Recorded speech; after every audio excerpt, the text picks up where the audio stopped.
Bonjour à tous et bienvenue sur les astuces de Margot.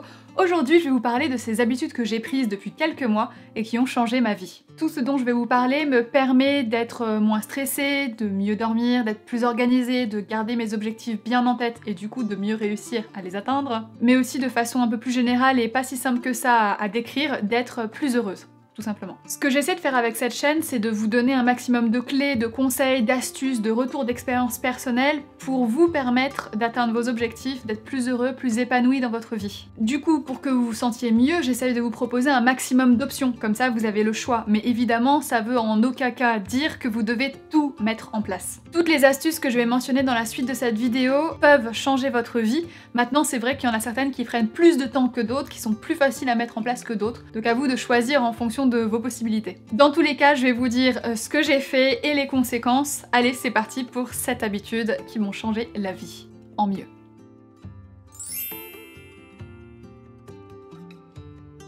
Ça fait maintenant déjà 5 mois que je partage sur cette chaîne l'organisation et la mise en place mensuelle de mon bullet journal, mais en réalité ça fait plusieurs années que je fais ça régulièrement. Et oui, comme d'habitude, si jamais t'es passé à côté, je te mets une playlist juste là et tu peux aller cliquer dessus pour voir tout ça et te renseigner un petit peu. Déjà, pour tous ceux qui savent pas ce que c'est un bullet journal, donc on appelle ça aussi un bougeot parce que c'est plus court et c'est plus facile à dire. En gros, c'est à la fois un agenda, un semainier, une liste de courses, une to-do list, une page de brainstorming, peut-être des idées pour les prochains cadeaux d'anniversaire ou de Noël. C'est tout ça, mais au même endroit, dans un seul et même carnet. Il suffit donc d'avoir un cahier et un stylo pour le faire. Personnellement, moi je m'en sers à différents niveaux, donc annuellement, trimestriellement, mensuellement, de façon hebdomadaire et également au quotidien. Annuellement, je l'utilise pour lister en fait dans les grandes lignes mes objectifs. Je vais aussi venir noter toutes les dates importantes du type anniversaire ou déclaration administrative. Trimestriellement, ce que je fais, c'est que je récupère mes objectifs de l'année, que je décompose en étapes clés. Pour chacune de ces étapes-là, je me fixe une deadline et surtout, je vérifie où est-ce que j'en suis pour être sûre en fait que j'avance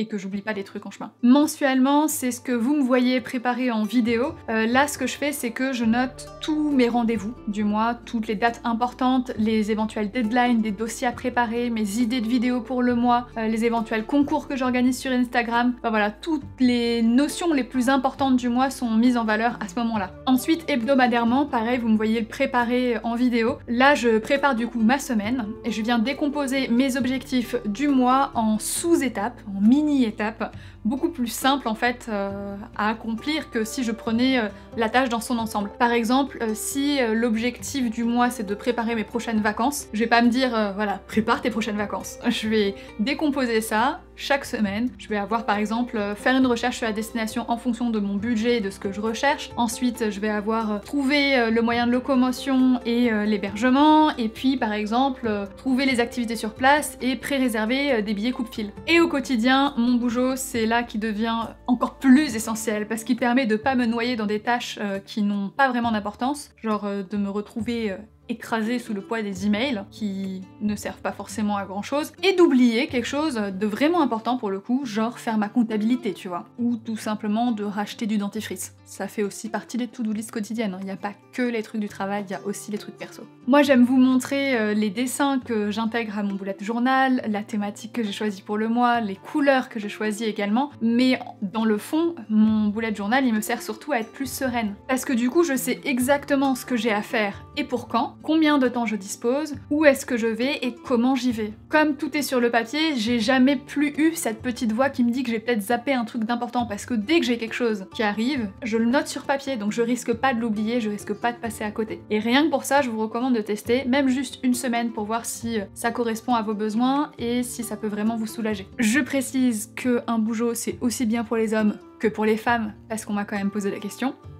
Évidemment. De la version la plus minimaliste et rapide à faire à la version la plus compliquée, en fait un bullet journal vous correspondra toujours parce que c'est vous qui le faites de A à Z et donc il ne peut que correspondre à vos besoins. On me demande pourquoi j'y passe autant de temps, c'est une question qui revient très souvent, déjà parce que ça me fait tout simplement super plaisir et puis en plus comme je le partage avec vous, forcément j'aime encore plus avoir des choses à vous montrer dedans. En conclusion, un bullet journal ça peut vous apporter de l'organisation, de la sérénité et un petit bonheur au quotidien.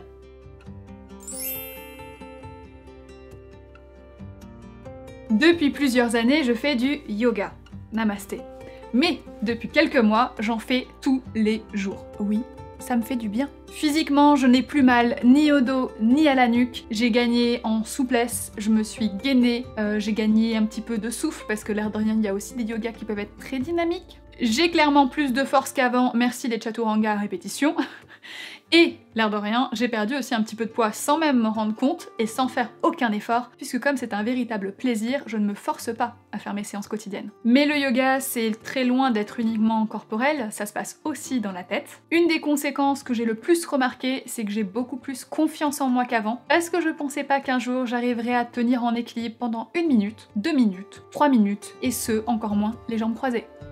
Ouais, le yoga ça m'a appris que les limites c'est surtout dans la tête. Ça me permet aussi de prendre le temps de respirer, littéralement, parce que en yoga on suit beaucoup le rythme de sa respiration pour les mouvements. Ça me permet de bouger avec intention, de me délasser, de me déstresser, et rien que d'en parler j'ai envie d'en faire tout de suite. Cerise sur le gâteau, à la fin de ma séance je me sens hyper reposée, et ce, même si elle a duré 3 heures, le week-end par exemple. Oui, j'adore ça. Et évidemment, la vie n'est pas rose, parfois j'arrive sur mon tapis et je ne fais que ressasser et ressasser et ressasser des choses qui se sont mal passées dans la journée, mais il y a toujours un moment, même si ça peut être juste à la fin de la séance, il y a toujours un moment où j'arrive à me reconcentrer et à profiter du moment présent. Ça me permet de prendre du recul, de réévaluer les situations, d'être beaucoup moins stressée, de mettre les choses à plat et surtout de repartir du bon pied pour le reste de ma journée. Je vais vous faire toute une série de vidéos sur le yoga parce que vous êtes très nombreux à m'avoir posé des questions sur Instagram. Vous inquiétez pas, ça arrive.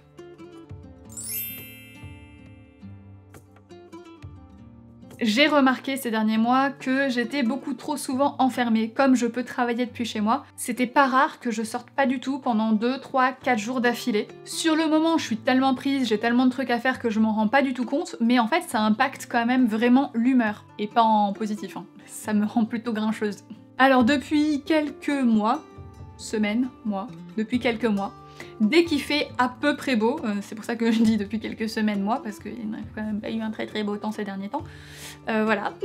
Donc dès qu'il fait un temps à peu près correct, je sors de chez moi, même si j'ai rien à faire. Je sors et je marche. Même si c'est juste pour faire le tour du pâté de maison, je sors et je marche. Ça me fait bouger un petit peu, ça me fait prendre la lumière, ça me fait voir d'autres êtres humains. Et même, si j'ai de la chance, je peux entendre les oiseaux siffler. Attention! C'est merveilleux!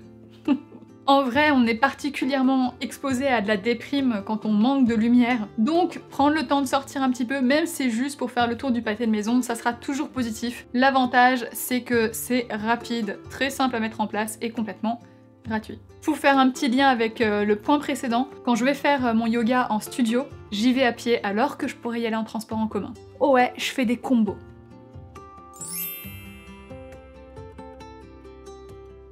Si comme moi, vous avez tendance à consulter des news dès que vous avez votre téléphone dans la main parce que c'est le premier truc que vous voyez et que vous trouvez ça un petit peu anxiogène, j'ai une solution très simple et très efficace. Arrêtez. Oui, bah, parfois il y a des solutions comme ça, voilà, c'est très simple. Ça fait plusieurs semaines que j'ai relégué l'application de news sur mon téléphone à la cave, hein, c'est-à-dire un endroit où je peux vraiment pas tomber dessus quand je le déverrouille, voilà, ça peut pas m'éclater à la figure. Toutes les horreurs du monde n'apparaissent plus directement juste sous mes yeux, ce qui est assez libérateur quand même, faut le dire. Alors évidemment, je suis pas du tout en train de vous dire de ne plus vous tenir au courant de ce qui se passe dans le monde, juste si comme moi vous commencez à être affecté par tous les malheurs du monde parce que c'est le premier truc que vous voyez en ouvrant votre téléphone, essayez de le reléguer à un endroit où en fait vous avez le choix de consulter les informations. T'as peut-être l'impression que t'es pas concerné par ce point, mais si tu commences à avoir un sentiment de danger continu, imminent, que c'était mieux avant, peut-être qu'il est temps pour toi de reléguer les news ailleurs. En ayant simplement déplacé mon appli, je suis plus soumise à un flot continu de nouvelles déprimantes ou stressantes, et ça fait du bien.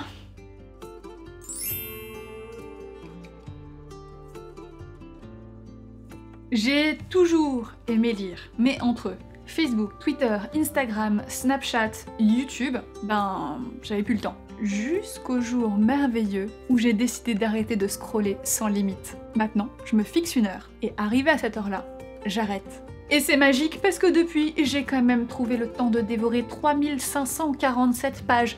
Et oui, j'ai tout additionné, rien que pour cette vidéo. Alors moi, je vous conseille de lire plutôt que de scroller, mais maintenant si votre grand trip c'est de jouer avec votre chien, de peindre ou d'écouter de la musique nordique des années 50, faites-le. En gros, ma recommandation, c'est d'arrêter de perdre des heures et des heures de votre vie complètement passivement à regarder un écran qui vous intéresse pas forcément, et plutôt de choisir activement une activité qui vous fait du bien, qui vous fait plaisir, et si il se trouve que scroller c'est votre grand trip, bah faites-le, mais faites-le consciemment. Vous retrouvez pas comme moi à 23h30 à vous dire « Ah tiens, ça fait déjà 2 heures que je suis sur Instagram, ah ouais, quand même !»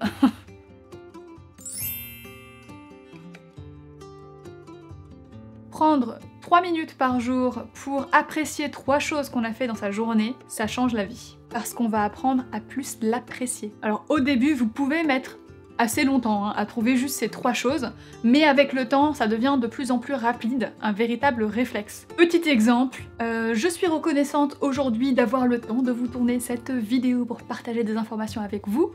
Je suis reconnaissante du superbe temps que l'on a eu aujourd'hui et de la petite promenade du coup que j'ai pu faire. Et le dernier truc, oh bah le méga brownie que j'ai mangé juste avant de tourner cette vidéo.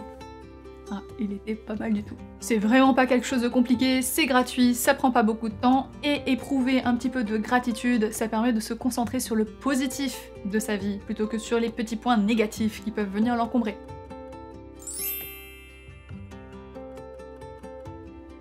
J'ai fait énormément de danse pendant des années et j'ai navigué entre différents styles. De la salsa jusqu'au rock, en passant par le modern jazz, le classique, l'AGR, je sais pas ce que j'ai pas dit, de la samba. J'ai fait du flamenco aussi, c'est vous dire, j'ai fait beaucoup de trucs différents. Mais ça fait pas très longtemps en fait que j'ai réintroduit ça dans mon quotidien et très franchement, je l'ai pas du tout fait consciemment à l'origine. J'ai reçu pour un anniversaire ou un Noël, je sais plus trop, un casque sans fil. Et ça a changé ma vie. Je me suis surprise à me trémousser en étendant le linge, en vidant la machine, en nettoyant la cuisine. Parce que ouais, autant écouter de la musique ou un podcast pendant qu'on fait les tâches ménagères. C'est toujours plus sympa que de se morfondre à faire les corvées. Du coup maintenant, quoi qu'il arrive, j'embarque mon casque et je me lance une petite playlist. Le casque me sert notamment à ne pas déranger les voisins avec une musique à fond. Là je peux vraiment l'écouter aussi fort que je veux. En plus de ça, il limite vraiment bien le bruit. Donc si je passe l'aspirateur en même temps, je suis assez tranquille, surtout que la plupart du temps du coup il y a personne pour me regarder et se moquer, donc j'en profite encore plus. Et après, je me sens joyeuse, en forme, énergisée, j'ai envie limite de continuer à danser, me trémousser dans mon salon toute seule.